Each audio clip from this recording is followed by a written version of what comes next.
If your actions are not indicative of success, then it's impossible for you to be able to achieve these levels of faith.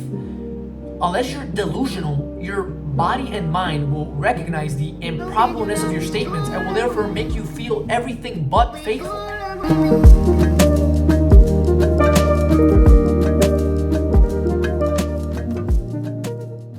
God, please, I ask you for financial success.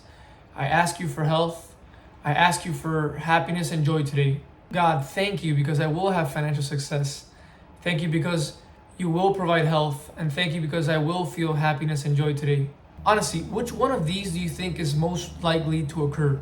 Like, don't think about the logic behind why or whatnot, just instinctively. Which one of these sounds like they have a higher probability of occurring? I'm applying the same energy and effort to both, but in one of them, it's like I'm begging and suffering, and in the other, I can't not smile as I say the words. While one of them comes from a place of insecurity and doubt, the other one comes from a place of knowing and gratitude. Please, God, bless my finances, bless my relationships. I'll promise I'll do anything, please. In these types of statements, I'm asking as if I'll be incomplete without these things that I'm asking for. And because I may not be complete, I will naturally fear not having them. I'm insecure.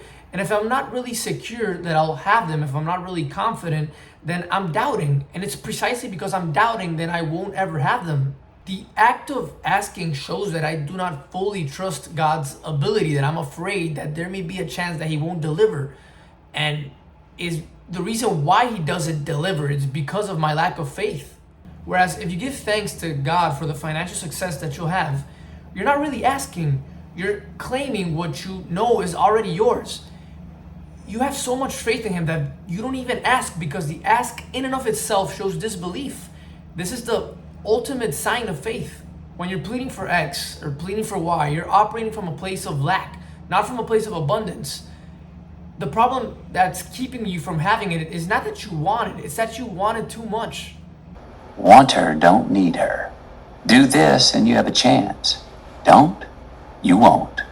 I love this quote from Matthew McConaughey because it seems to be applicable to all things in life. It's like, I want her, I don't need her, and I just might get her. I want it, I don't need it, and I just might get it. Establishing the difference between wanting and needing and where you fall in that spectrum is incredibly important, because in one of the scenarios you are incomplete, therefore desperate, and fearful, therefore repelling. And at the other length, in the other scenario, you are complete, therefore patient and loving, therefore attractive. So when you're just asking, ironically, you're partaking in the behaviors that will usually repel that thing that you're asking for. Whereas if you're giving thanks, you're putting into work the actions and behaviors that usually attract that same thing.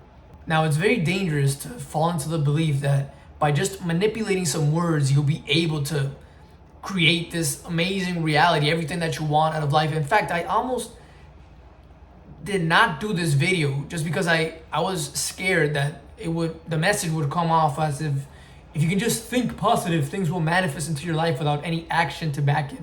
Here's where I need to point out that what has made this true for me, the most important part and the biggest caveat to all of this that separates it from the, just thinking, manifesting, desiring things into existence, is that you have to earn the right to say thank you in advance. And what I mean by this is that when you give thanks for the financial success that you know that you will have, that level of belief, that level of confidence needs to be real. And in my personal experience, the only way that you can make it feel authentic and real, the only way that you can achieve this level of faith is through building evidence that supports that what I'm claiming will happen. How you level up your faith is how you level up your confidence. How do you develop confidence? You develop it through action, which eventually gives you competence, which eventually gives you confidence. For example, I'll try to bench press 225 tomorrow in the gym for the first time, and I feel pretty confident. Why? Well, because I've trained for years, action.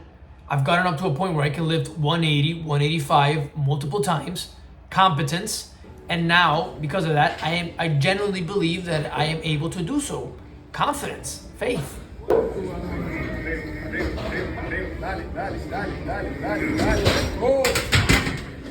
If you are certain that great wealth will come into your life, to the point where you are already giving thanks for it in advance, then it's only because you have built enough evidence through most likely action that allows you to feel such certainty.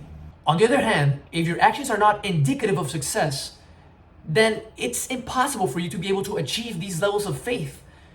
Unless you're delusional, your body and mind will recognize the improbableness of your statements and will therefore make you feel everything but faithful.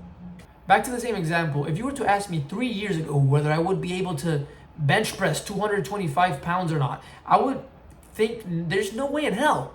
And even if I try to play around with the words and try to manipulate my prayer by saying, thank you, God, because tomorrow I will be able to lift 225. No, I won't. I'll feel unconfident. I can't fake the feeling.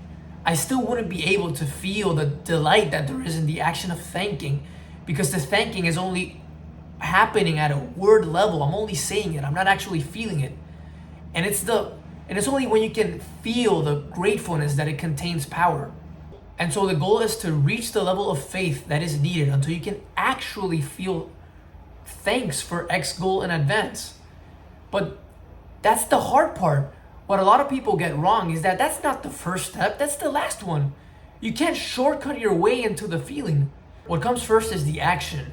The action gives you the supporting evidence. The supporting evidence gives you the faith. And the faith is what keeps you going and what allows this cycle to continue on occurring until you get what you want. Alright guys, that sums up today's video. Thank you so much for tuning in. I really hope that this content was of use to you, that you enjoyed it. And if you did, I'll ask that you please like and subscribe, maybe share with a friend. Any support will take it. But besides that, I love you guys and I will see you in the next one. Peace.